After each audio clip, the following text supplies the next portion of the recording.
Hi, this is Stephanie with Iron Sharpening Iron. I am here on January 23rd, 2022 to begin doing this next video here. So we are going to be in part one. This will be a multiple part video as the Red Heifer was, and it will build a little bit on the Red Heifer series. So if you haven't checked that out, you might want to, but you should be able to follow along even if you haven't seen it. So let's get started with a quick prayer. Father, thank you for bringing me here today. Thank you for giving me this time to spend with you and to help share others about your truths, Father. We know, Father, from your word that you want all evilness and wickedness to be exposed, and we know that you want your people to know and be prepared about the things that are to come, that we may not know every single detail, but that you want us to have a general idea.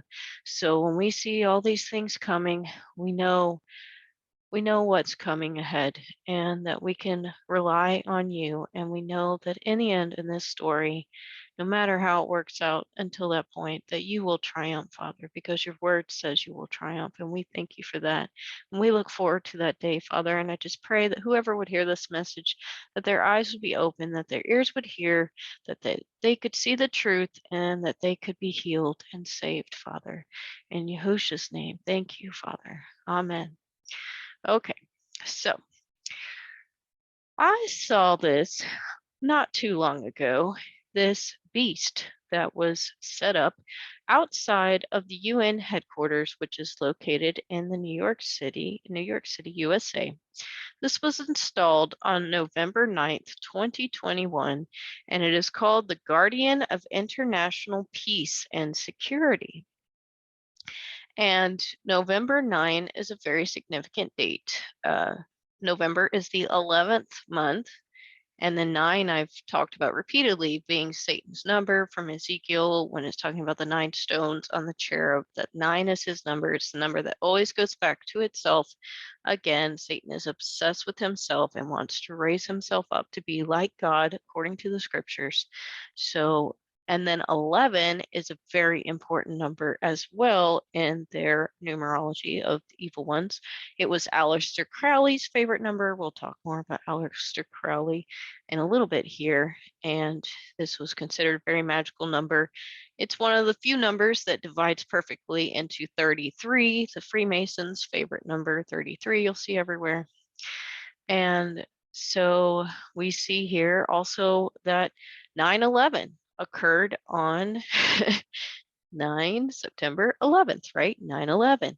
So this is just the reverse 9/11, 11/9, and exactly 20 years after 9/11. I think that is significant in some way. The name of this statue may be significant. In 1 Thessalonians 5:3, it says, while people are saying peace and safety, destruction will come on them suddenly as labor pains on a pregnant woman, and they will not escape. And this is supposed to be this guardian for peace. So what is going on here? What is this beast thing?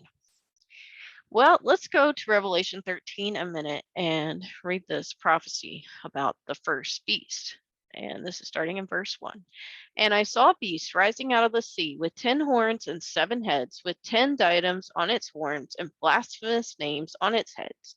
And the beast that I saw was like a leopard. Its feet were like a bear's, and the mouth was like a lion's mouth. And to it the dragon gave his power and his throne and great authority. One of its heads seemed to have a mortal wound, but its mortal wound was healed, and the whole earth marveled as they followed the beast, and they worshipped the dragon, for he had given his authority to the beast. And they worshipped the beast, saying, who is like the beast, and who can fight against it? And the beast was given a mouth, uttering haughty and blasphemous words, and it was allowed to exercise authority for 42 months. It opened its mouth to utter blasphemies against God, blaspheming his name and his dwelling, that is, those who dwell in heaven. Also, it was allowed to make war on the saints and to conquer them. And authority was given it over every tribe and people and language and nation, and all who dwell on earth will worship it. Everyone whose name has not been written before the foundation of the world in the book of life of the Lamb who was slain. And so let's compare these beasts for a moment. It says that it is like a leopard, or maybe the body is like a leopard. And indeed, this beast that was set up outside the UN headquarters, the man who created it said that it is a jaguar, which is essentially a leopard, right? A leopard-like body. Then it said that it had the feet of a bear. And if we look at this UN beast and zoom in on the feet, we will see that these are not jaguar feet, but in fact that they look much more like the claw of a bear. And then it says that it has the mouth of a lion. And if you look at this beast, look how wide his jaw is, how big those teeth are. If you look at a jaguar's mouth or a leopard's mouth, you will not see this wide jaw like this. This, in fact, looks far more like the mouth of a lion. And I have yet to be able to find a picture where you can see all the spikes on his back, but it would be interesting to see. When I first saw this, I thought there's got to be 10 spikes up there, but unfortunately, you can't really see it.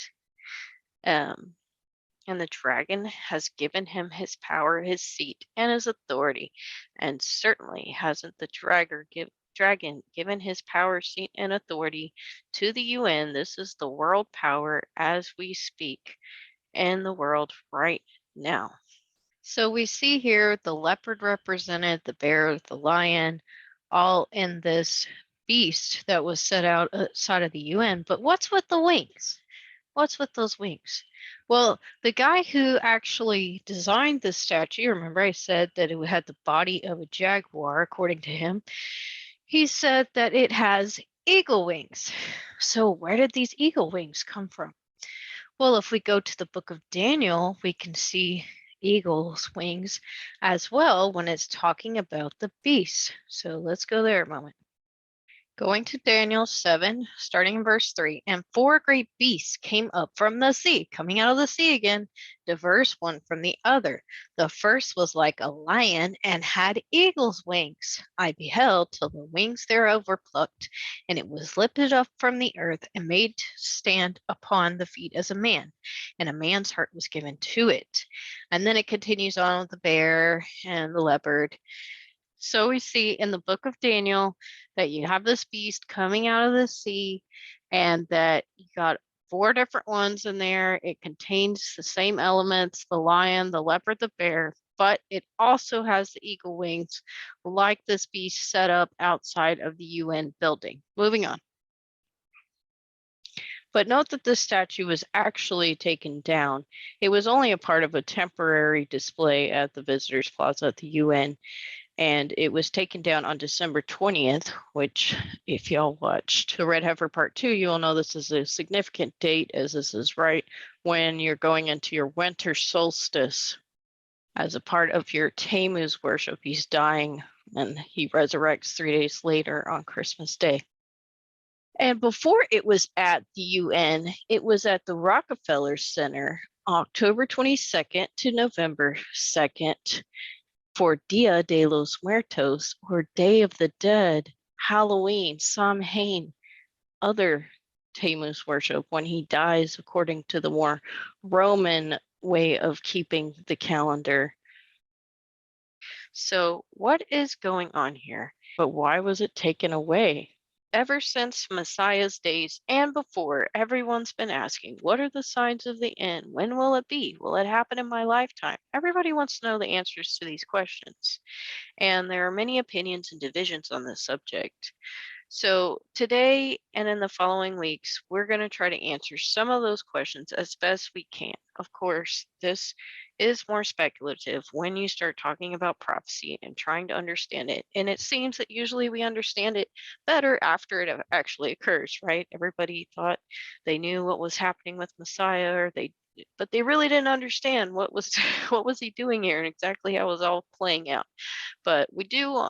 Father gave us these instructions. He gave us this information for a reason so that we can be prepared. So let's see what we can get out of this. Ezra 4. So last year in 2021, early in the year, the Father kept telling me to read Ezra 4, Ezra 4, Ezra 4. And Then he told me as second Ezra. I kept reading chapter 4 in Ezra. I'm just like, what is the big deal here? And second Ezra, when he told me that, I was like, what is second Ezra? And I looked, and lo and behold, the book of Nehemiah is also called second Ezra.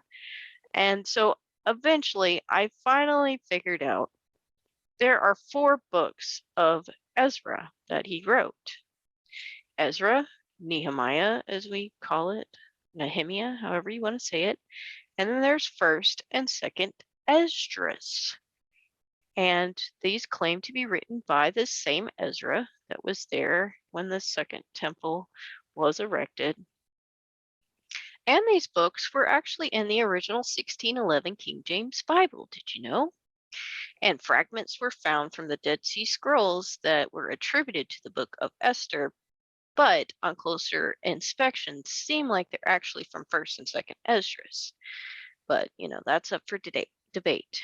But second Esdras actually prophesied Messiah's name as being Yahusha, and when he would be here in 400 years from the time that Ezra was around. It's stunningly accurate. So anyhow, I was convicted. I had to start reading this second Esdras. And as I read, I was convicted, and sure, it was scripture. Read it and test it for yourself. Use your own discernment. And as I was reading along, I got to chapter 11, chapter 12, and this very interesting vision of an eagle. So let's start reading this. 11:1. Then I saw a dream, and behold, there came up from the sea an eagle, which had 12 feathered wings and 3 heads. And I saw, and behold, she spread her wings over all the earth, and all the winds of the air blew on her and were gathered together. So we see that this this eagle rises up out of the sea, just like the beast in Revelation. And if you look in Daniel, a beast also rises up out of the sea. We might be talking about the same thing here, or at least part of the same thing. So, and see, it spreads its wings over the whole earth. It's going to have an impact on the entire earth, this eagle empire. And we see in 11:4 that the heads were at rest and the middle is greater. And in 11:5, the eagle flew and reigned upon earth and over them that dwell therein. See, it's ruling over the earth. And 11:6, and I saw that all things under heaven were subject unto her, and no man spoke against her, no, not one creature upon earth. You see, it's so great that you dare not speak against this beast. And going back to Revelation 13, remember that the beast was given power over the earth. And authority was given it over every tribe and people and language and nation, and all who dwell on the earth will worship it. So you see, he had power over the earth, just as this eagle empire was given power over the earth in 2nd Esdras. So let's talk about the heads and the feathers. 11:7-9. And I beheld, and lo, the eagle rose upon her talons and spoke to her feathers, saying, Watch not all at once, sleep everyone in his own place, and watch by course, but let the heads be preserved for last. So the heads are going to rise at the end. First, we're going to have these feathers doing things. The feathers represent lesser kingdoms that rule in the power of the eagle, but the heads are kingdoms that represent the true power of the eagle that are concealed and towards the end. How do we know this? Well, in chapter 12, this is where the angel gives the interpretation for this prophecy. So let's go there real quick. So the angel says in verse 10, and he said unto me, This is the interpretation of the vision. The eagle whom thou sawest come up from the sea is the kingdom which was seen in the vision of thy brother Daniel, but it was not expounded unto him. Therefore now I declared unto thee. See, it is related to Daniel's vision, which is related to Revelation. Every time anyone looks at prophecy of the end times, there are 2 books they always go to, Revelations and Daniel, but they're missing one very important book, 2nd Esdras.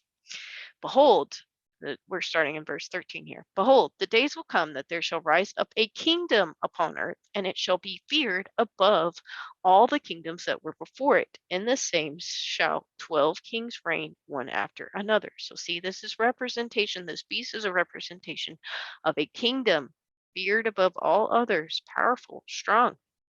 And then the feathers are these 12 kings that reign one after another.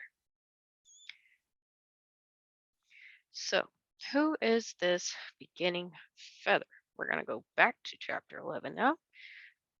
Okay, chapter 11, verse 12. And I looked, and behold, on the right side there arose one feather and reigned over all the earth. And so it was that when it rained, the end of it came, and the place thereof appeared no more. So the next following stood up and reigned and had a great time. Okay, so we have this first feather reigns over all the earth. And I believe this first feather is Rome. Now, when you start this in the timeline of Rome is up to you. Note that the symbol of Rome, the beast of Rome, what they like to put on their art, on their coins, etc., was the eagle. So here we have the eagle represented, those wings from that statue outside of the UN, the wings on the lion in Daniel's vision showing up. If you remember, we talked about Daniel's beast, actually Nebuchadnezzar's dream specifically, in the previous videos in the Red Heifer series. And you have the head of gold for Babylon, the chest for Media Persia, the belly for Greece, and the legs of iron was Rome, right? So, and then the iron gets mixed with the miry clay in the feet. So Rome takes over after Greece, and everyone, kind of the consensus is that this occurs in 146 BC with the Battle of Corinth, that Rome starts taking over the Greek Empire. But in fact, the Greeks didn't completely get destroyed and taken over until 30 AD. Very interesting year, as we believe that's the year that Messiah died on the cross, right? 30 AD, and the powers transferred completely over to Rome at this time. And our first Roman emperor was Augustus. He started his rule in 27 BC. So, the timeline where you want to choose, kind of up to you. 324, another very significant event occurred. Constantine established the Roman Catholicism, and he moved the seat of the Roman Empire from Rome to Constantinople. This is in Turkey, which is very interesting because in Revelation 2:12 it talks to these churches, and one of them is the one in Pergamum, and he says that the seat of Satan's power is there in Pergamum, there in Turkey, not in Constantinople specifically, but still interesting location that he's moving his empire over to. And then Rome itself is finally sacked in 455 AD, so it's definitely gone by that point. The second feather, remember it said, so the next following stood up and reigned and had a great time. It was around for a long time. And in 1117 it says, there shall none after you attain unto your time, neither unto the half thereof. And the Byzantine Empire, it started in 395 AD for sure, and went through 1453 when it fell to the Ottomans. And this is 1,058 years. Wow, that is a long time for one empire, right? One kingdom. So half of that time is 529 years. So any kingdom that comes up after this, we know will have to be less than 529 years to fulfill this prophecy, if we're reading it right. And these are the proper interpretations of the feathers. And originally, when I was reading this, I was wondering if it could be Rome, and I looked at Roman history, and you did have Julius Caesar reigning before Augustus, and Augustus reigned for a long time. But the guy right after him, Augustus reigned for 40 years. Guy right after him, Tiberius, reigned for 22. That's more than half the time. So it cannot just be talking about these emperors reigning in Rome. These feathers have to be kingdoms, and that's what we see repeatedly in these prophecies that these beasts, they are represent kingdoms, just like Daniel's dream in Daniel 2. And we also see that going back to chapter 12 in second Esdras, we had already read through 14, the 12 kings will reign one after another, whereof the second shall begin to reign and shall have more time than any of the 12. So we see this Byzantine Empire is reigning for longer than the rest of them. So moving along. Wait a second. Let's go back here. And so it was that when the first feather reigned, the end of it came, and the place thereof appeared no more. So the next following stood up. But Rome continued till 4455 AD, but the Byzantine Empire started in 395. They couldn't overlap for 60 years in this prophecy, right? Because one's standing up and then it's gone, and the other one's rising. So let's talk a little more about Roman history. In 391, paganism was officially ended by edict of Emperor Theodosius, and Christianity was the official religion since 380. So paganism is dying here. It's kind of a sign that this is the empire of Satan's seat, that it's starting to die around this time. In 394, you had the last Olympic Games, and isn't that a sign of Roman power and influence, these Olympic Games? Now, yes, they are continuing today. They started them back up again in 1896. Maybe that's the beast coming back to life, but they had stopped previous to this. And then in 395, we have the death of Theodosius the Great. And at this time, the empire is split in two by his sons, and the Huns invade, and we see Roman power, its territories are just quickly degenerating at this point. You have all these people taking these pieces of land. It had already started before 395, but it really takes off at this point. So it seems, in fact, 395 is when the end of Roman influence begins, or is. So let's go onwards. Who are these other feathers? So in 11:1, we saw the 12 feathered wings. In 11:18, we see this third feather rises up after the fall of that second feather that was so long, the Holy Roman Empire, Byzantine Empire. And this third feather, I believe, is the Ottomans, because they're the ones that conquered Constantinople, and they ruled from about 1300-ish to 1600-ish, and they fell completely in 1922. But these kingdoms, they still continue to be there. I mean, Rome's still a place, right? but they're not the reigning power on earth, and that's really what they represent. When those feathers are standing up, later when these heads wake up, that is the reigning power on earth. They could still be there, but they aren't the ones in control. So, as I already said, 1453, the Ottomans took over Constantinople. And then around the same time period, in the 1400s, you see this huge rise in European colonialism. And I actually found this map here with these colonial powers as of 1914, because this period continued on until the world wars, especially after World War II, colonialism basically came to an end. But this map has 14 nations on it. Remember, 12 feathers. 2 of these we will see are actually heads of the eagle, so that leaves 12 left over. It's also interesting to note that the EU, their flag has 12 stars on it for the 12 nations in 2002 that adopted the euro as their currency. And I spoke about in last video about Gog of Magog and that Ezekiel 38:39 prophecy, that these are all sons of Japheth. Who is Japheth? That is Europe. That is the Caucasian race, as people would call it, of people predominantly. So interesting, that correlation with the EU there.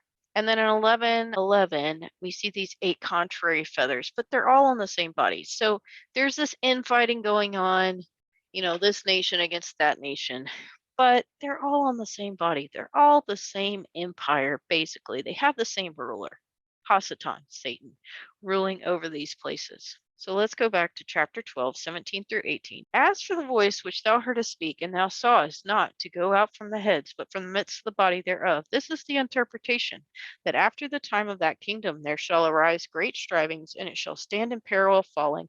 Nevertheless, it shall not then fall, but shall be restored again to his beginning. So if we go back to chapter 11, we see this voice speaks after that second feather, the Holy Byzantine Empire rises. Then you see these great strivings, and the empire seems like it's going to fall because all this infighting is going on, like we just spoke about the 8 contrary feathers, these other 12 feathers. It doesn't seem like this empire is really holding itself together. It's fighting itself, right? The house divided shall fall, right? That's what scripture talks about. But we see from this scripture here in second Esdras that it shall not fall, but it shall be restored again to its beginning. And going back here to Revelation 13, as I said, we're going to keep going back to this today. One of its heads, starting in verse 3, one of its heads seemed to have a mortal wound, but its mortal wound was healed, and the whole earth marveled as they followed the beast. Wow. So this beast has an injury and it's restored. Is the beast it's talking about this eagle empire? As we were reading about that there was this time of striving, it seemed like it was dead, but it came back together again, and then you have these heads reigning. And it's also a possibility maybe one of these heads is going to come back in the end that goes away. So the feathers really represent, after that second feather, between the 3rd and 12th, this infighting time with all these different people rising up. And I'm not sure exactly, who's the 4th, 5th, 6th, 7th, 8th feather. There was a lot of European powers rising, falling in this time. So you can try to figure out each feather if you like. But ultimately, it doesn't really matter. What do we care about? We care about where are we at today, right? So let's keep moving forward. So, and then in 11:29, and when they so thought, behold, there awaked one of the heads that were at rest, namely, it was in the middle, for that was greater than the 2 other heads. So then in 11:30, the 2 heads are joined with it. And in 32, it said that this head put the whole earth in fear and bore rule in it over all those that dwell upon earth with much oppression, and it had governance of the world more than all the wings that had been before, or the feathers. And the British Empire, I believe, is this middle head. It controlled the largest landmass area in world history, about a quarter, around 25%. And we will see that eventually it appears no more. So let's go back to chapter 12 again, the interpretation chapter, and read 22 through 24. And whereas thou sawest 3 heads resting, this is the interpretation. In his last days shall the Most High raise up 3 kingdoms and renew many things therein, and they shall have the dominion of the earth and of those that dwell therein with much oppression above all those that were before them. Therefore they are called the heads of the eagle. So it's a kingdom and it has dominion and there's much oppression. And if you look at British history and the colonialism, they raped and pillaged the earth from South Africa to more farther north in Africa, the Americas, the Australia, taking advantage of all the Aboriginal peoples in these places, totally subjecting them, India, and you saw India break free finally from that oppression. So more on the middle head. So we remember the Holy Roman Empire existed until 1453. So does the British Empire take over from here? The God culture helped me so much in getting this teaching, understanding all this stuff. That was another part of the story when I was learning about second Esdras. Father was telling me about it. I was actually reading it during Sukkot this past year in 2021. So I was talking to my brother, and actually my brother Ken, who y'all who've watched my channel are familiar with, and he said, I just found this channel that they're talking about second Esdras, the God culture. And so I just had to watch it, of course. Once I found it, I started watching the videos. I was like, oh my gosh, it makes so much sense because I was so trumped up on this Eagle Empire and what it all meant. So I want to thank them for helping me and definitely recommend their channel to other folks. Go check that stuff out. But the teachings was pretty long and I found some other pieces that they didn't bring up. But I'm not sure that the British Empire really started ruling in 1453. I think that maybe those other feathers are reigning in that time period. But 1453 is a significant year for Britain because this is the year that the Magna Carta is signed into law. It is the end of the Hundred Years' War. And who was born this year? The Duke of Cornwall. If you watch the Red Heifer series, you know Cornwall is a very special place, very significant to the Phoenicians where they're getting all their tin. So interesting, the Duke of Cornwall is born. But the first permanent colony, when they really started spreading their wings and taking over the world, 1607, is when they took Jamestown, established Jamestown, and their power just raised from there, maybe kind of culminated around 1776 range when they started to lose some of their power and control, though they continued on for many years afterwards. Chapter 12, 26, it says, and whereas you saw that the great head appeared no more, it signifies that one of them shall die upon his bed, and yet with pain. And we see in February 6, 1952, King George VI died of a heart attack in his bed.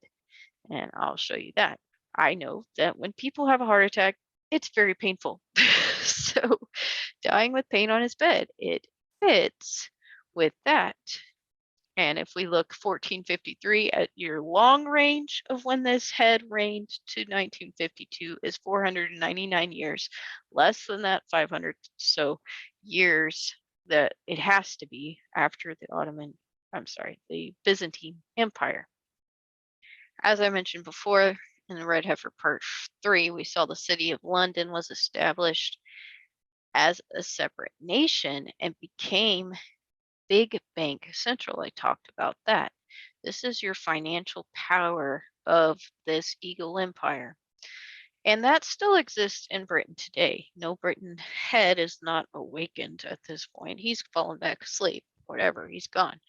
But that financial power still exists in that area today. And I believe that will be important in the end time scenario. So moving on over to the head on the left.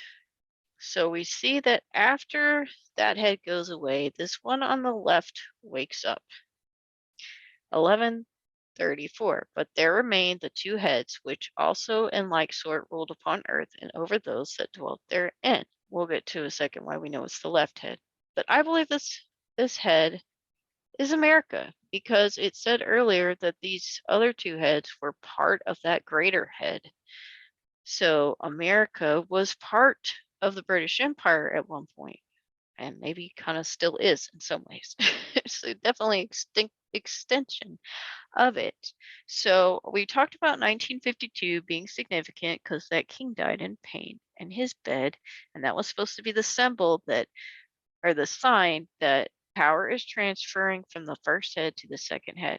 And what else happened on October the 9th, there's 9 again, 1952, the UN headquarters was finished in New York City. Remember that beast we spoke about in the beginning of this video being set up where? Outside the UN headquarters in New York City. This empire is still reigning today. It is America. But it will not attain and has not to the size of the British Empire. And if you look at America, our colonialism's pretty small in the grand scheme of things, or to the half of the duration of the Holy Roman Empire. So America started reigning in 1952. This is a significant year. This is the 70th year that we have continued on as the beast empire in charge of the earth. And we'll see what happens. But 70 years that UN building has been set up. And just before that 70th year, we're having this little beast set up outside. We'll talk more about that.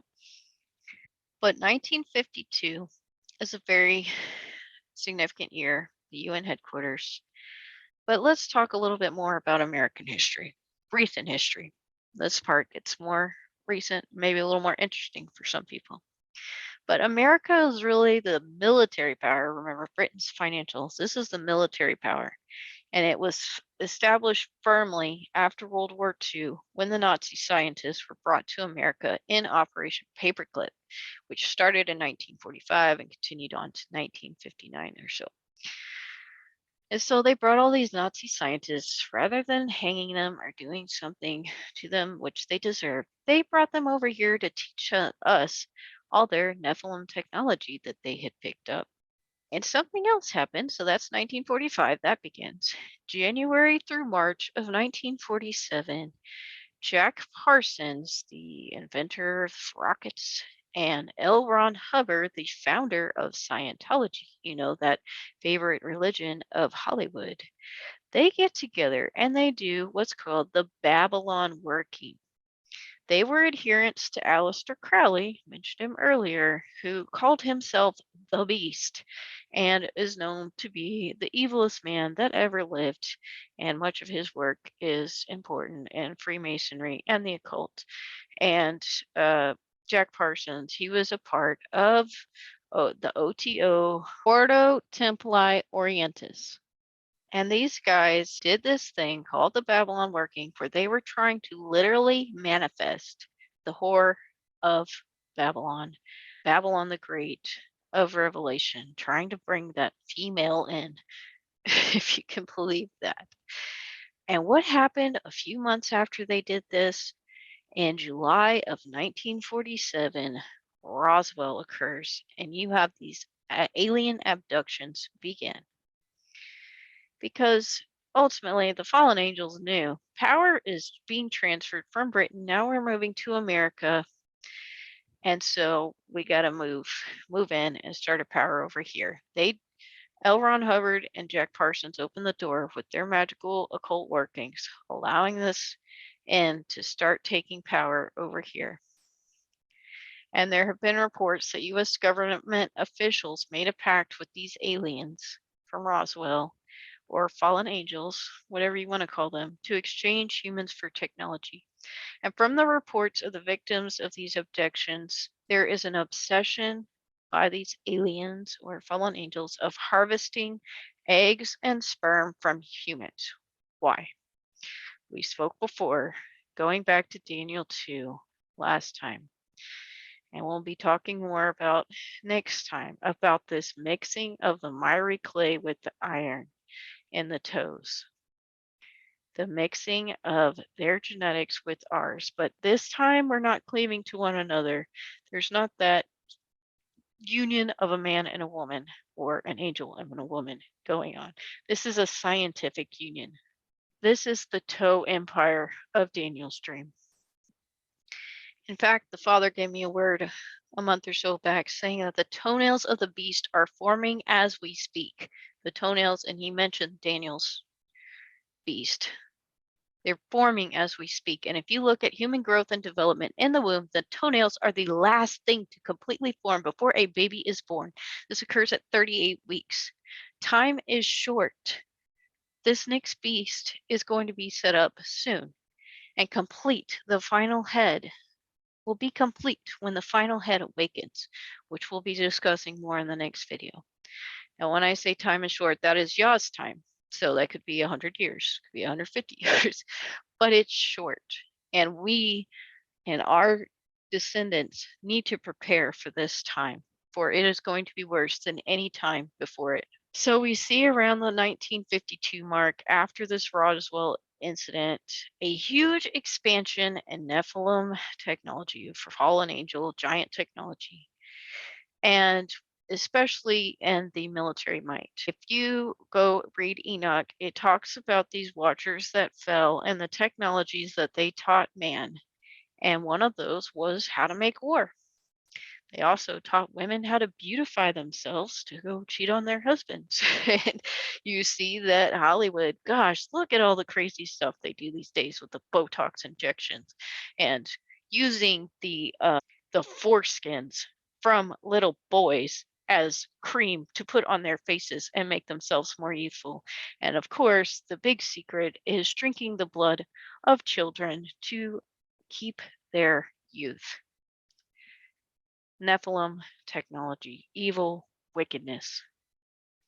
We see all the computers, the digital currencies, Bitcoin and such rising, the quantum computers that they literally say are run by entities.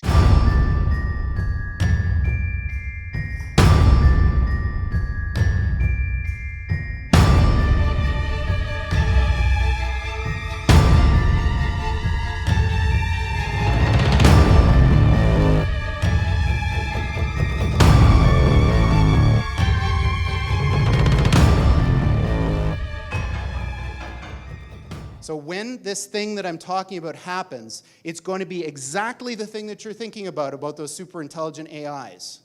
So the one thing I can tell you is they're not going to be like us. So alien means, different. These things that we're building are not going to be people. They might be really smart, they might be really good at all sorts of different things, but they're not going to be like us. They're going to be aliens.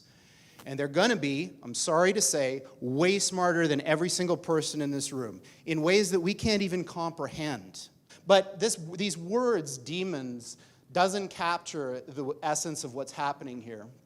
I don't know if any of you are turn-of-the-century weird fiction fans, but there's this guy named H.P. Lovecraft, who's a very famous American weird fiction author. And he espoused a view which is called cosmicism.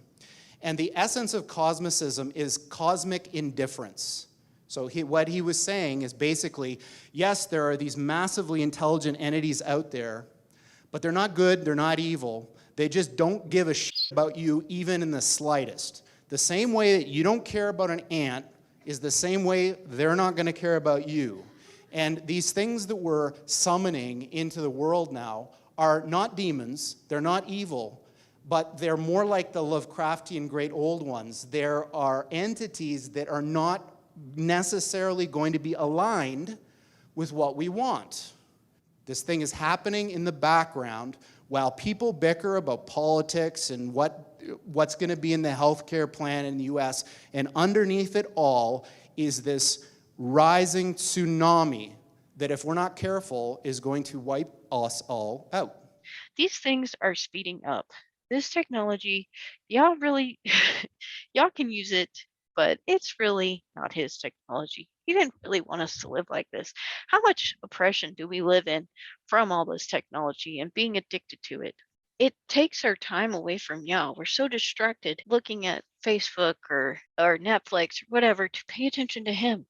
Beware of this technology, folks. It can really bring you down. But anyhow, America has been the source of where so much of this technology is coming around in these last 70 years. And I believe the Nephilim have been giving it to us through this pact that these government officials made. I know that sounds crazy, but look into it for yourself.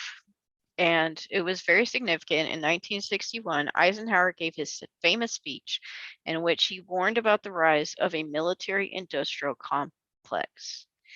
And his warnings actually began earlier, though, in 1953, right after the beast transferred power from Britain. That one head went to sleep, went away, and this head arose. So is there more indication that power transferred from the first head to the second head specifically in 1952? Now, this I have not seen God Culture talk about.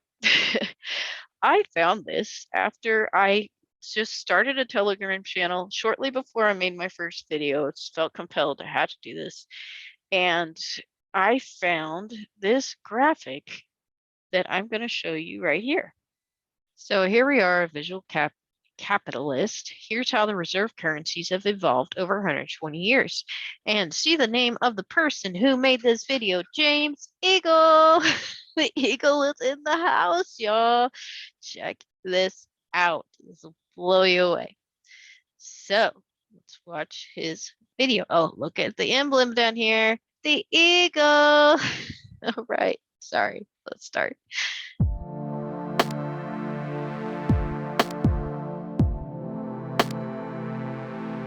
Now, just note here that this red over here is the pound, the British pound. It is the dominant world currency in the 1900s when the British head was still reigning, right? Okay, let's move on.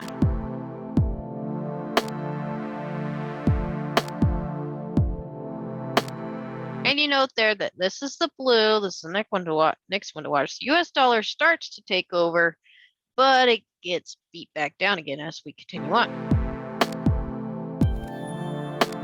You see there, British pounds back in control at 62% here. The US dollar is only 34%.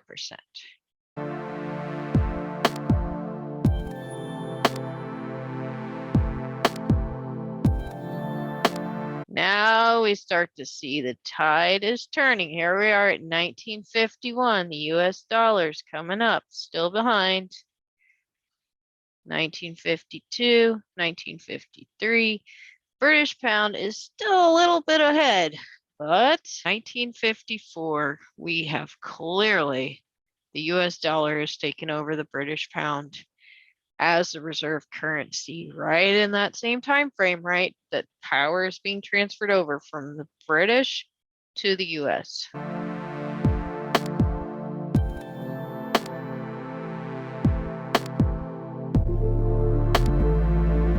And you see here how much the US dollar is now at 84% in the 1970s.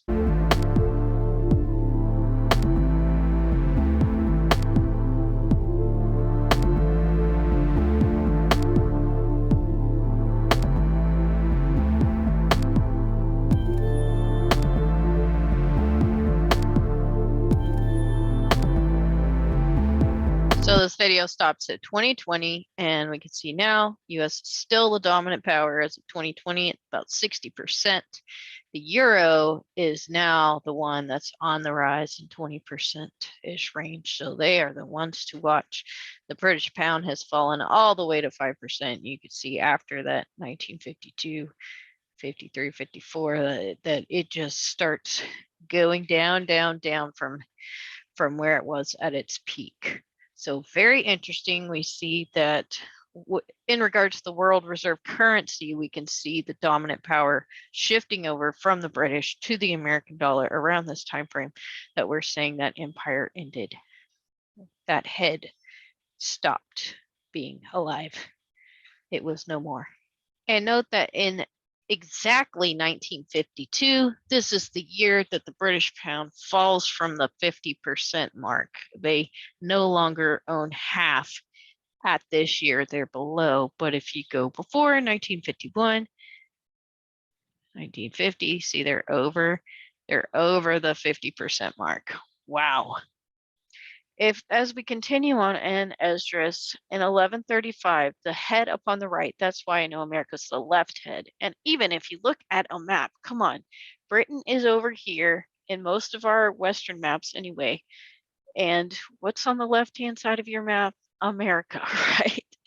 So the head on the left gets eaten by the head on the right. So we're going to be looking on this other side of the map for this last head. It devours it. And in 12:27 through 28, it says, "For the two that remain shall be slain by the sword. For the sword of the one shall devour the other, but at the last he shall fall through the sword himself." So we see from this prophecy, America has to fall, guys. And it's going to fall through the sword, a bloody war, destruction of some sort. And you could speculate on how that's going to happen, and I will. But it's got to happen, according to Esdras. And in my interpretation, reading this, something that I see, that it's going to involve the destruction of the UN headquarters in New York City, because that is the sign that the power resides here. That's what happened in 1952, the symbol that power is transferring over here. So that's got to be destroyed in order to signal the end of America's reign. And also what we just learned with the world reserve currency, the American dollar also has to cease to be the world reserve currency, and the power of the world is going to be transferred to this other head, and the world reserve currency will be transferred to that head as well, I believe. So after America, we have one more beast head to rise. And speaking about the fall of America and the UN headquarters, do you know that they do predictive programming where they put things in cartoons and TV shows to show us what they are planning to do? And in fact, there was a cartoon that showed La Palma volcano being intentionally blown up in order to take down the UN headquarters so this other group could set themselves up. Let's watch that real quick. This is La Palma, one of the Canary Islands, a paradise for sun-loving tourists. For us, the island holds quite another fascination, the Cumbre Vieja volcano. The brittle western slope of the volcano is covered in clefts and fissures where water has collected. And now for the interesting part. By placing several bombs in carefully calculated spots, we can use thermonuclear explosions to heat that water so that it will evaporate instantaneously. If you had paid attention in your physics classes, you would know that such a sudden evaporation of water would create sufficient pressure to shatter the volcano's brittle slope and send it crashing into the sea. Can you guess what comes next? That's right, a tsunami. Waves 200 meters high will charge across the Atlantic with the speed of an airplane. The tsunami will sweep across the east coast of the United States. New York will disappear in an apocalyptic flood, taking with it the self-proclaimed rulers of the world who are currently squabbling in blind incompetence at the UN headquarters. The resulting vacuum of power will be filled by our followers, some of whom have been biding their time in key positions for decades. They will take control and lead humankind to a new golden age. And it's amazing that this year La Palma was going off, and the Father actually gave me a word on that as well. It totally freaked me out about going into the belly of the earth and putting out this fire that was the east was threatening the west. If this thing had blown, that it could create a tsunami and take out New York City and the eastern seaboard generally in America. And wouldn't that be a great way to mess America up badly with our capital being over there, Washington, D.C. on the eastern seaboard, all of Florida pretty much being underwater, New York City. I mean, there's debate on how catastrophic the tsunami could be. But if they were able to do that, it would be a perfect time for a foreign enemy to invade and bring about a more bloody destruction and a war. And of course, right now, too, we see the rise of all these tensions, this programming they're doing now, talking about Ukraine and Russia and World War III. You know, that's another possibility that, and it could also be a civil war. We don't know exactly how America's going to fall, but I do know that it's supposed to fall. And so this, brethren, is what I want to implore you, that you need to be prepared for the fall of America. Pray. That's the most important preparation you can do, is preparing your spirit. But I think it's wise to be like Joseph too, to prepare physically as best we can for hard times ahead. So let's go back to our first question. What is going on here with this beast being set up at the UN headquarters? I believe this is a sign that world hegemony still resides in America today, despite the craziness that's occurred in this past year since Biden's been set up and all that. Hegemony is still here. That beast for now is still ruling from the seat of Satan in New York City, the abortion capital of the world, where we have seen so much evil leadership through Cuomo, who thankfully that family's taken out. Hochul's no better. De Blasio, mayor of New York City. And you've seen some of the most draconian COVID measures coming from where? New York City, at least in our nation. COVID passports and all the like going on over there. The seat of Satan's power in New York City, with the UN headquarters with his beast set up out there, laughing at the world, showing where he is and who he is. And we already discussed how this power rose up in America. So this is the vision of Daniel. This is what I saw I got in my word as well. This is the vision of Daniel. It's the statue. This is the empire, and it's set up here right now, and it's going to fall, and we need to prepare for this. And maybe the Thessalonians comes in here about peace and security and destruction is coming. Maybe they set it up to give us a warning that this is about to fall in America.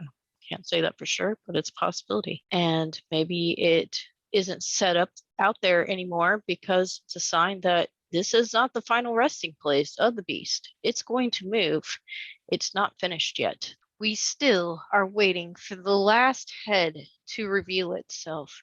And it is this last head that we will be tackling in the next video.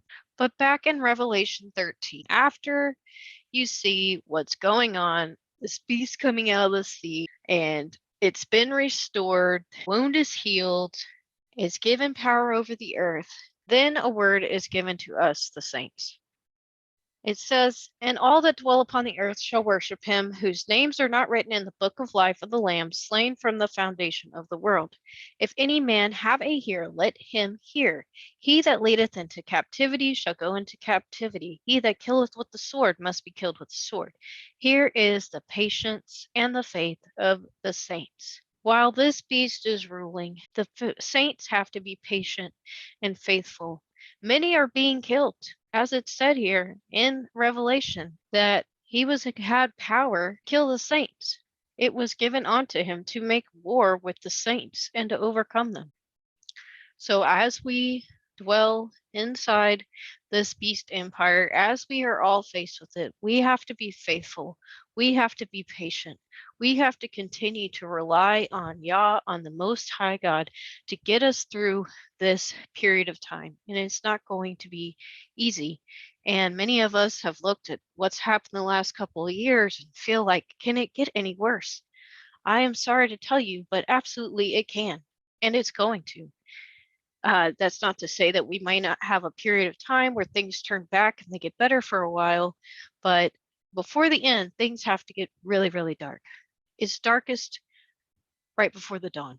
And we will see that in these coming years as we finish out these end times, waiting for our Messiah to come back once again. And so let us not forget that patience, that faith, and what we're waiting for and what is to come. But keep the faith, brethren, and finish your course. And with that, I want to finish this discussion out and want to pray that all you are blessed out there. I hope this was helpful for you. I hope you gained from it. And I pray you come back for part 2 coming soon. And also, if you like the video, please give it a rumble, a plus sign, thumbs up, and share it with other people so they can be blessed with it as well. So with that, I shall say shalom.